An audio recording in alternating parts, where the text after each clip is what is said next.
compartir este devocional con ustedes que le he titulado La batalla antes de la cruz. Amén. La batalla antes de la cruz. Ok. Acuérdense que estamos en el día número 17. Ahí está, orando en Getsemaní. Bueno, hermanos, es un momento decisivo para nuestro Señor Jesús. Entonces, de alguna manera, el día de ayer veíamos en el día 16 cómo Jesús se encontraba en la última cena. Jesús literalmente compartiendo con los discípulos y ayudándoles a que entendieran de que el mayor en el reino de los cielos era el que era más humilde, el que más se sujetara, el que más fuera sumiso, el que lavara los pies de sus propios hermanos, que no se trataba de buscar una posición alta, sino de ser humildes en cuanto a servicio, y era algo que de alguna manera impacta nuestro corazón. Pero en esta hora, después de salir, yo les invito en esta hora que imaginemos una noche de profunda angustia. Por ejemplo, que tú estés pasando por una noche de mucha angustia, un escenario donde la traición está literalmente a punto de consumarse, y la muerte de alguna manera se acerca y él lo sabe. De alguna manera él se siente ahogado, se siente un poco cargado por esta situación, y considero que encontramos a Jesús en el huerto de Getsemaní. Está solo, literalmente, aunque está orando fervientemente, sus discípulos están a distancia. Dice la escritura que se encontraba más o menos a un tiro de piedra. Un tiro de piedra es como suena, ¿no? Usted agarra una piedra y la tira. ¿A dónde llega? Más o menos a esa distancia. Tira una piedra con todas sus fuerzas, siempre están lejitos, ¿no? Entonces, hermanos, allí se encontraba Jesús mientras sus discípulos estaban dormidos. Y es el momento donde la victoria sobre la cruz está empezando. La cruz no solo Jesús no solo tuvo victoria cuando estuvo allí ya muriendo y que murió, no, y que resucitó, no, no solo allí. Esta noche anterior, este momento específico, desde aquí es donde empieza la verdadera guerra antes de la cruz. Y por eso yo le titulé a este mensaje La batalla antes de la cruz. Hermanos, quiero comentarles de que hoy en día nosotros enfrentamos muchos momentos iguales en los que nos encontramos antes de tomar una decisión difícil y que no sabemos qué hacer, donde la angustia literalmente empieza a apretar nuestro corazón, donde nos sentimos un dolor en el pecho en el momento en el que no sabemos qué hacer, donde podemos imaginarnos, pensar de que podemos perder uno de nuestros hijos, nuestra madre, nuestro padre, nuestros hermanos o nuestras vidas por algún momento específico. Estamos pasando por momentos de angustia totalmente difícil donde no entendemos cómo resolver. Hermanos, eh, quizás hay opciones. Rendirnos puede ser la primera, darnos por vencidos o de entrar en el caos y de la desesperación. Pero realmente la salida siempre está en lo que hizo nuestro Señor Jesús, entregarse por completo al Padre. Literalmente Él, a pesar de que es 100% Dios, pero también aquí, mientras estuvo aquí, 100% hombre también. Entonces es natural de que nuestro Rey de Reyes sintiera este golpe de emociones que nosotros sentimos en un momento decisivo, un momento como esto, donde entra la tensión, la angustia y todos estos factores que van a impactar las emociones y quizá la estabilidad de una persona, ¿no? Y yo creo que él, antes de enfrentarse, no buscó escapar, no buscó escapar, de verdad él no buscó escapar, sino que se postró en oración, confesándole al Padre lo que sentía, y literalmente nos está enseñando cómo es que se ganan las verdaderas batallas en la presencia del Padre. Hermanos, la oración, la oración es ese factor fundamental que aporta a esta gran enseñanza de nuestro Señor Jesús. Entonces, luego de la última cena, Jesús se encuentra con sus discípulos donde fueron al monte de los olivos. Pero allí y era común, hermanos, era común que Jesús siempre iba a estos lugares así altos y se postrarse con el Padre. La cosa es que este momento no era tan habitual. Este momento literalmente era su último momento. Y obviamente quiero comentarles de que esta noche era totalmente diferente a las demás. Aquí ya puede que Satanás esté cerca rodeando. Literalmente entra en un sufrimiento, en una angustia.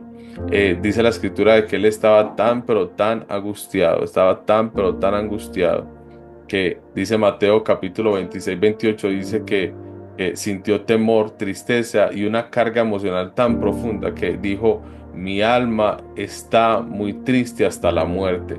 Cuando esto se menciona es porque realmente él sabía y sentía lo que iba a venir. Entonces, ¿qué era lo que iba a venir, hermanos? Iba a venir la traición de Judas, iba a venir la negación de Pedro, iba a venir el sufrimiento extremo antes de morir en la cruz. Uno de los momentos más vergonzosos para el hombre en ese momento, a través de los romanos, donde él realmente iba a padecer un sufrimiento que iba a soportar, que cualquier humano no soportaría tan fácil, donde sus carnes iban a ser despedazadas, donde su sangre iba a ser derramada por todo el camino, por la cruz, todo hasta la última gota, donde iba a quedar asfixiado y donde iba a entrar un paro cardíaco hasta morir, antes de ser perforado por una lanza. Hermano, todo esto lo sabía Jesús. De alguna manera, solamente sentir de que ya se acercaba el momento era algo que generaba a su humanidad 100% un golpe de estado mental, en el que menciona la escritura de que salía agua, sangre de su piel. Y para que el estado de agua, sangre salga de una persona, hermanos, eso existe, eso es real. Cuando una persona está en un momento de angustia y desesperación severa, cuando el porcentaje es tan alto que supera el 95%, la desesperación ya es casi que esa persona puede morir, incluso de la desesperación, y empieza a sudar y los poros capilares se abren tanto de la desesperación y de la angustia que literalmente se empieza a salir la sangre del mismo cuerpo. Entonces ahí se menciona que sale agua, sangre. Y esto lo menciona la escritura en el estado en el que estaba nuestro Señor Jesús. Hermanos, pero a pesar de que estaba en este momento de tan difícil, Jesús se rindió a la voluntad del Padre, aunque literalmente se refleja la 100% humanidad de que Él dice, Padre, si es posible que aparta de mí esta copa, pero literalmente menciona, no se haga mi voluntad sino la tuya. Estaba rindiendo toda su voluntad al Padre, estaba diciéndole, Padre, que se haga la tuya, que se haga tu voluntad. Si es posible, pero si no es posible, Señor, yo te pido que se haga tu voluntad y no la mía. Entonces, mientras Jesús oraba, sus discípulos literalmente estaban durmiendo. Y uno ahí, yo podría seguir insistiendo, no sé qué es lo que pasa en estos momentos de angustia, que no sé si es que eso le pasa a todas las personas, cuando usted está mal, cuando usted está afligido, cuando usted está desesperado, cuando usted está que no sabe qué hacer, literalmente ahí es donde ve que nadie lo apoya, ¿verdad?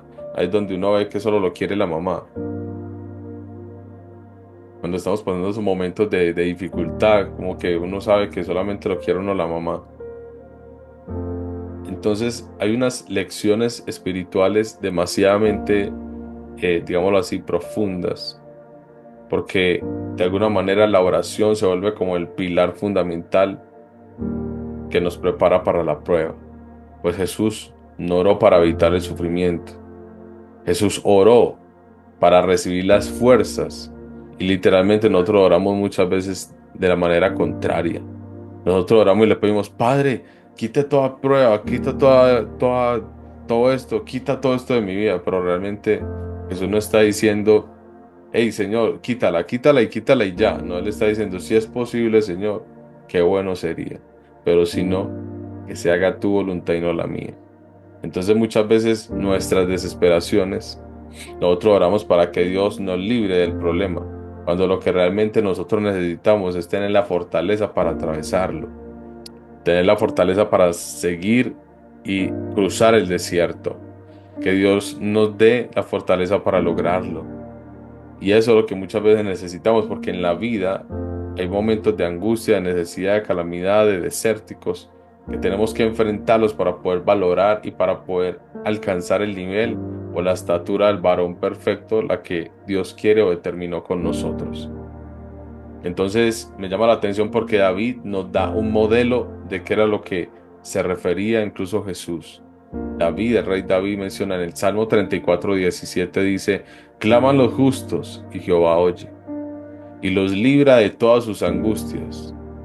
Hermanos, la oración no cambia la prueba, pero sí nos cambia a nosotros para poder enfrentarnos de la manera más coherente y con la mayor valentía posible.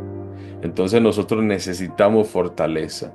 Y Jesús a través de la oración está pidiendo al Padre de que por favor le dé las fuerzas, que, no, que se haga tu voluntad y no la de Él.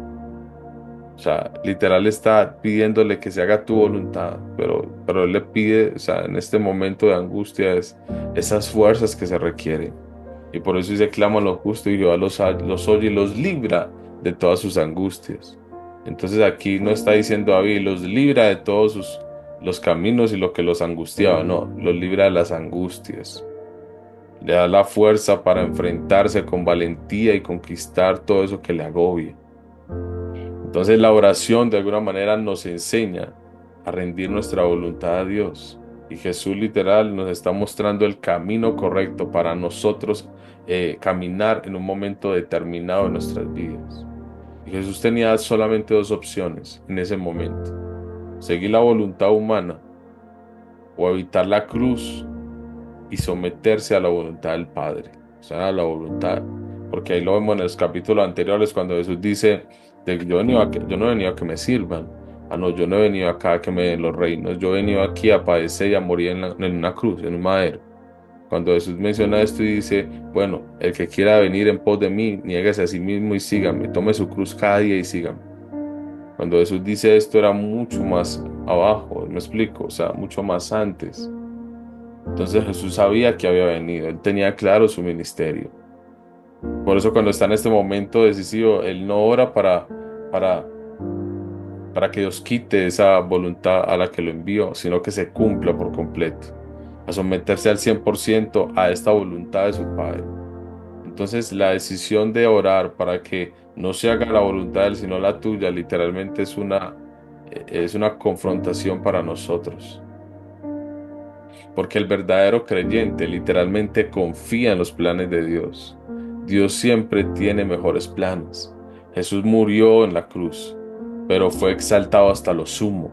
Él resucitó con poder y se le entregó dominio, se le entregó poder, se le entregó autoridad. Dice que toda lengua confesará el nombre de Jesús y toda rodilla se tendrá que doblar ante Él por lo que hizo, por entregarse, por ser verdadero, por ser fiel, por entregarse por nosotros, porque se volvió el sello para poder. Hay un versículo bíblico de que menciona.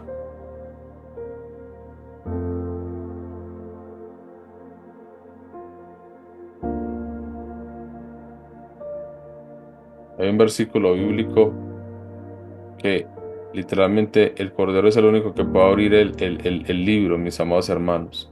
Y yo quiero mencionarles este capítulo de Apocalipsis. Dice: y vi en la mano derecha del que estaba sentado en el trono y un libro escrito dentro y por fuera, sellado con 7 sellos, y a un ángel fuerte que pregonaba diciendo: ¿quién es digno de abrir el libro y desatar sus sellos? Esto es fundamental, hermano. Mira, en el cielo, Apocalipsis capítulo 5, mira lo que está aconteciendo en este capítulo 5. Y yo quiero leer este capítulo 5 de Apocalipsis. Escuchen esto. Y vi en la mano derecha del que estaba sentado en el trono un libro escrito por dentro y por fuera, sellado con 7 sellos. Y dice Juan aquí, el que está viendo esta revelación: y vi a un ángel fuerte que pregonaba a gran voz: ¿quién es digno de abrir el libro y desatar sus sellos? Y ninguno, ni en el cielo, ni en la tierra, ni debajo de la tierra podía abrir el libro, ni aún mirarlo. Y lloraba yo mucho, Juan, viendo esta visión, porque no se había hallado a ninguno digno de abrir el libro, ni de leerlo, ni de mirarlo. Y uno de los ancianos me dijo, no llores, no llores. He aquí el león de la tribu de Judá, la raíz de David, ha venido para abrir el libro y desatar sus sellos. Y miré, dijo Juan, y miré, y vi que en medio del trono y de los cuatro seres vivientes, y en medio de los ancianos, estaba en pie un cordero como inmolado, que tenía 7 cuernos y 7 ojos, los cuales son los 7 espíritus de Dios enviados por toda la tierra.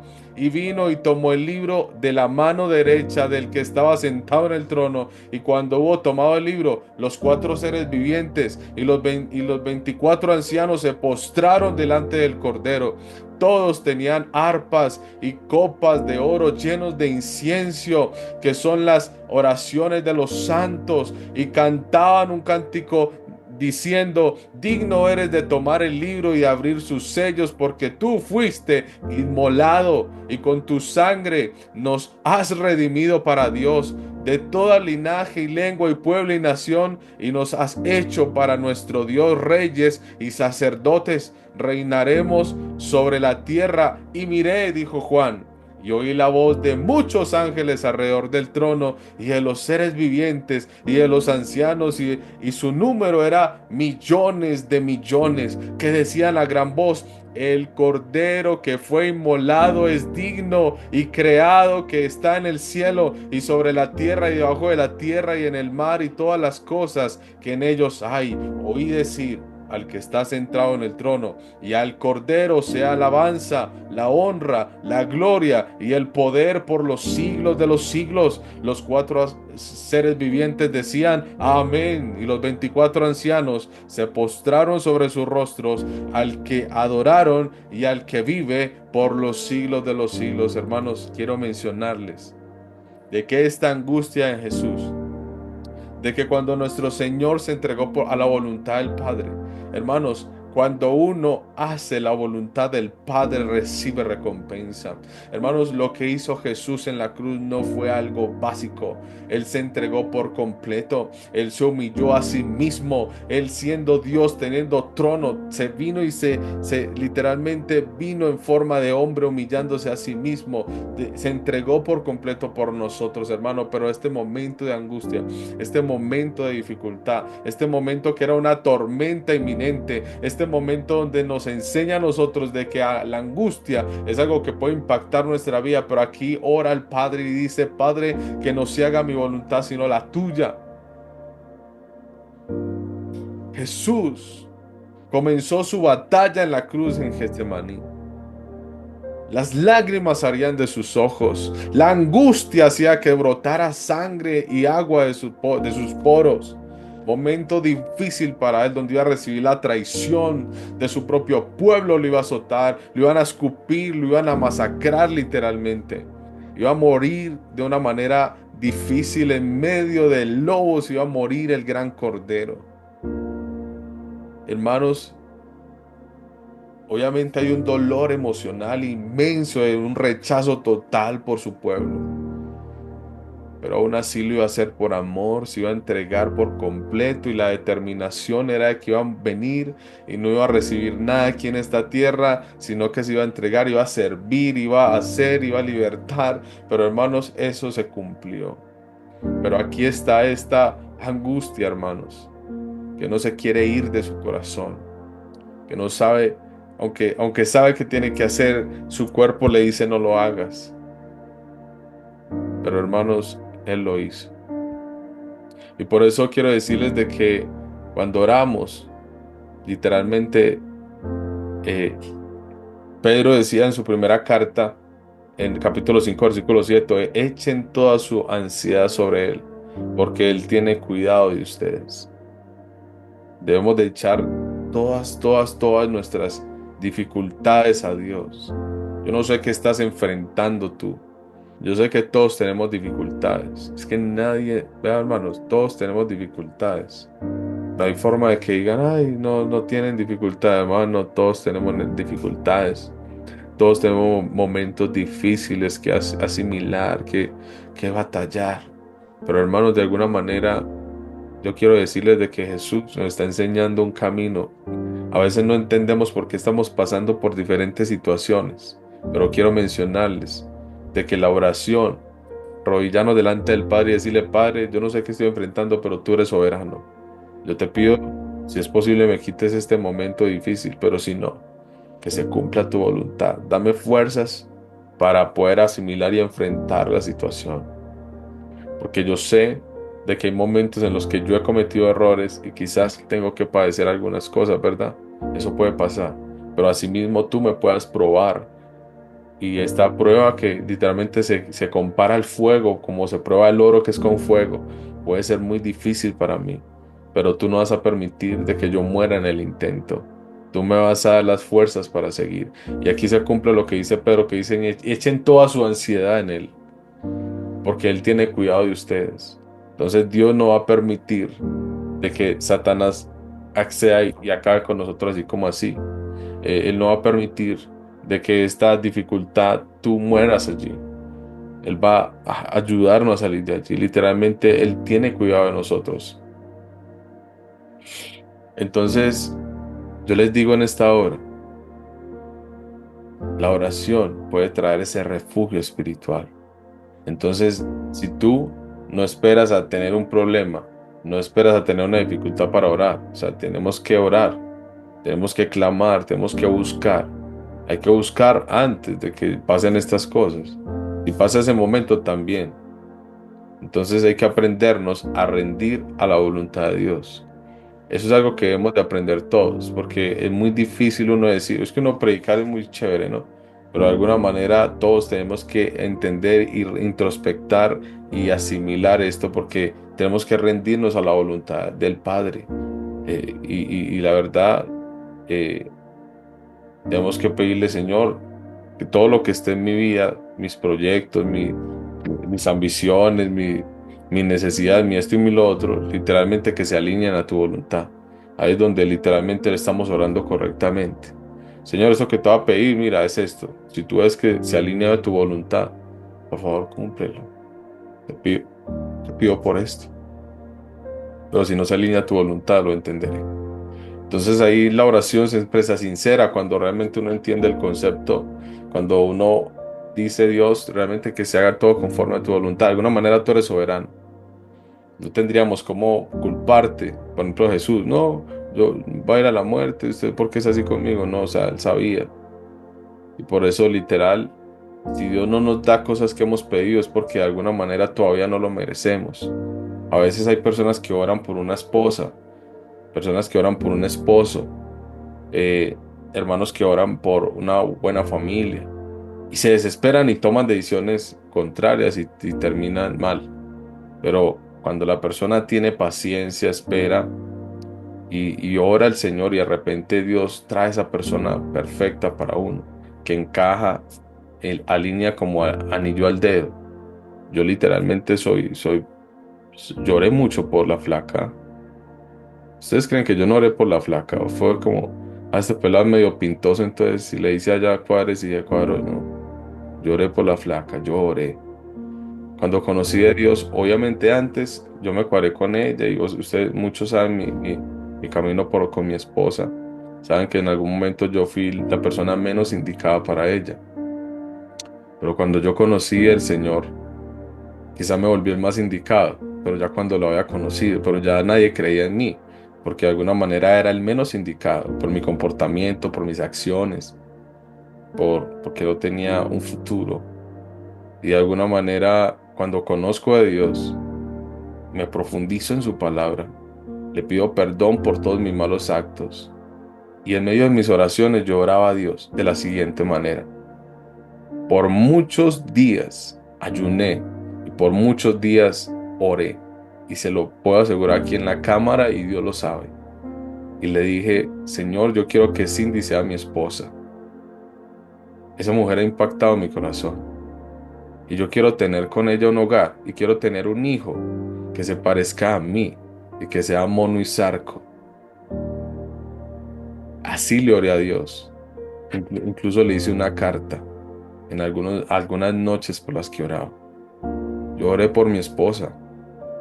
Y uno dice, ve, pero él oró por Cindy, ¿porque no oró por otra? Yo no sé, yo oré por ella porque realmente me enamoré y entendí de que esa mujer tenía un corazón muy bonito y de alguna manera yo oré por ella, pero también le dije, Señor, si es tu voluntad, si no es tu voluntad no pasa nada, yo entiendo, porque había una distancia ya muy grande, había una barrera en la familia de ella en un momento determinado, donde ellos ya habían barrado y de alguna manera no iban tan fácil a permitir que yo volviera con ella, ¿no?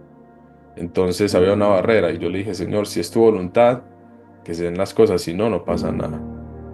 Entonces, hoy en día me doy de cuenta de que cuando uno ora, cuando uno clama y cuando uno realmente espera la voluntad de Dios, que se dan las cosas, uno podría decir, wow, o sea, de alguna manera, cuando es en la voluntad de Dios, las cosas florecen muy bien. Y yo me he dado de cuenta que mi elección ha sido la mejor, la mejor. O sea, yo creo que mm, yo no, yo no he encontrado literalmente una mujer como mi esposa, y se lo aseguro. Y no lo digo porque esté buscando más mujeres, no, sino en el comportamiento, en la lealtad, en la fidelidad. Mi esposa ha estado conmigo en momentos de angustia extrema, donde literalmente, incluso cuando estuve en lo del COVID, me ha limpiado el pañal. Eso suena todo charro, pero yo creo que cualquier mujer no estaría con un hombre en un momento difícil. Entonces hemos podido compartir momentos en los que hemos estado mal, sin comida, hermanos, y no se va. En los que yo he estado, hermano, he estado gordo, he estado muy gordo, he estado medio gordo, he estado flaco, he estado, hermano, y no se va, permanece fiel. Y asimismo, creo y le doy gracias al Señor porque de alguna manera me ha dado la fortaleza para decir sin vergüenza de que no le he fallado, de que también he permanecido fiel con ella. Hermano, no le he fallado. Que hubiera sido de pronto, y no le miento, hermano, yo no le he fallado a mi esposa. Y lo digo no así como arrogante, sino como bendito sea Dios que cuando todo sale en su voluntad, le da a uno la fortaleza para uno respetar, para uno entender los conceptos, o sea, para uno estar allí fiel a esa promesa, ¿no? Y asimismo creo de que cuando tú pones a Dios en primer lugar sobre esa batalla que tienes que enfrentarte, de alguna manera Él te da las fuerzas, la fortaleza, te ayuda a avanzar y te ayuda a creer para que superes la prueba. Y cuando la superas, siempre hay un galardón cuando tú eres fiel. Es mejor ser fiel, hermanos. Es mejor la fidelidad, es mejor creer en lo bueno, en lo que Dios tiene para nosotros. Yo creo en eso. Yo creo en que Dios, cuando uno le es fiel, Él es mucho más fiel con uno. Se abren puertas que uno no se imagina. Se abren personas que llegan a ti y nunca te vas a imaginar. Te vuelves deseado en la tierra solamente por tener fidelidad con Dios. Entonces, esta oración que hizo Jesús realmente nos enseña a nosotros de que cuando nosotros ponemos a Dios en primer lugar, cuando uno le dice a Dios que no se haga mi voluntad, sino la tuya, literalmente Dios trae cosas, aunque pasemos por ese dolor, hermanos, siempre hay una recompensa. Así que la oración, mis amados hermanos, es la clave. Jesús nos mostró que la verdadera victoria no ocurre en el momento del milagro, sino en el secreto de la oración. Jesús se iba a orar a los montes, se iba a orar a las montañas. Cuando bajaba, literalmente a predicar y a liberar y a sanar. Y eso eran milagros y liberaciones. Pero hermanos, terminaba el día y se iba a orar. Hermanos, todo iniciaba allí. Antes de iniciar su ministerio, Jesús tuvo 40 días en oración, donde vino Satanás a tentarle y todo. ¿Por qué? Porque es que la oración es la clave para la victoria. La oración es la clave para la victoria. La intimidad con el Padre. Jesús venció antes de ser entregado. Jesús ya está venciendo desde aquí. Quiero que lo sepan, porque mañana ya empieza este recorrido de la cruz, donde de alguna manera Jesús está aquí. Es que Él está en un escenario en el que está llorando, hermano. Que yo lo estoy predicando, ¿sabes? Nuestro rey estaba llorando en este momento. Nuestro rey está tan desesperado en este momento. Y está viviendo algo similar a lo que vimos nosotros. Él está aquí llorando. Es que no es otra cosa que estar ahí afligido, triste, hasta la muerte, hermanos. ¿Tú crees que no salieron lágrimas de sus ojos? ¿Tú crees que Jesús no está allí, como decimos nosotros, a moco tendido? Está allí desesperado. Le decía, ahí, oren también, oren ustedes, que quedan dormidos. Desesperado. Es donde les dice, porque la carne es débil, el cuerpo entran en tentación, hombre. Estaba, estaba ahí en una desesperación. ¿Tú cuándo has visto a Jesús así? No lo hemos visto así. Pero hermanos, ese Getsemaní para Jesús fue un momento determinado en los que no fue algo diferente a lo que él hacía el Padre con él. No era un lugar de derrota y no era un lugar solo para llorar, sino que la oración era para que Dios dame las fuerzas para seguir, para hacer tu voluntad. ¿Y cuántos de nosotros nos hemos arrodillado a decirle, Padre, me siento solo, me siento afligido, me siento que no soy capaz, ayúdame, ayúdame porque yo sé que tú me puedes ayudar. Y necesito de ti, Padre. Necesito que me ayude a permanecer, a no desistir, a avanzar y a cumplir tu ministerio. Y a no dejar de predicar y a seguir y a seguir. Y hay que seguir, ¿no?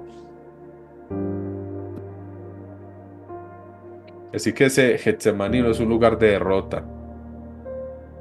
Aunque Jesús incluso sentía que los discípulos lo habían dejado solo. Entonces, yo creo que Getsemaní no es un lugar de derrota, sino un lugar donde literalmente la fortaleza, la paciencia del Señor empieza a tocar el corazón. Por eso Jesús en algún momento ya les dice a los discípulos, velad y orad para que no entréis en tentación. Hermanos, le decía, los discípulos estaban por allá a un tiro de piedra. Les decía, el espíritu a la verdad está dispuesto, pero la carne es débil. ¿Y por qué dijo esto Jesús en ese momento? Estaba desesperado. Estaba débil. Humanamente hablando estaba que no sabía qué hacer. Pero él dice, el espíritu está dispuesto y la oración es el factor fundamental. Velad y orad. Y ahí ya les dice, no, listo, ya no vamos a orar más. Ahí viene Judas. ¿Me explico? Entonces, vamos a orar al Padre, vamos a pedirle al Señor de que nos dé la fortaleza para poder asimilar estos momentos de angustia, ¿no? Padre que estás en los cielos, en esta hora, Señor, llamamos delante de tu presencia, agradecidos por tu gran amor. Señor, yo creo en el nombre de Jesús, en tu gran misericordia. Por eso yo oro, Señor, por Francisco, y creo, Señor, de que tú lo sanarás. Y yo sé que va a haber este mensaje, y a ti te digo, Francisco, sé sano y libre en el nombre de Jesús. Padre, ministra a cada persona que está pasando por estas aflicciones, por estos momentos de dificultad. Solo tú conoces, Señor, porque cuando uno no está en el hospital, pues uno no entiende el que está en el hospital. Pero, Señor, los que han padecido alguna enfermedad, alguna afectación en su salud, saben que uno no quisiera visitar un hospital. Esta semana estuve en un hospital y veía a algunas personas en una UCI. Entré a una UCI en San Vicente Fundación, porque en mi trabajo estoy en un proyecto donde es un hospital y son UCIs por todas partes. Y entré a esa UCI y vi a estas personas conectadas, entubadas y muchos allí. Me generó un impacto. Yo sí dije, Señor, sánalos, por favor. Ten misericordia de ellos. Donde realmente se sentía un ambiente de soledad, de frío, como una angustia durísima se siente en el entorno. Señor, yo te pido por las personas que están allí enfermas, Yo te pido en el nombre de Jesús por todos aquellos que están sufriendo y no saben cómo salir de esa enfermedad. Aquellos que ya encuentran la desesperación, pero Señor, la oración tiene mucho poder. Y aquel que esté enfermo y nos esté escuchando en el nombre de Jesús, declaramos sanidad en esta hora. Declaramos sanidad en esta hora. Sé sano en el nombre de Jesús. Todo espíritu de muerte lo reprendemos en esta hora. Reprendemos toda enfermedad ahora en el nombre de Jesús. Sanidad, sanidad, sanidad en el nombre de Jesús ahora. También colocamos a este hombre Francisco en el nombre de Jesús. En el nombre de Jesús. Amén y amén.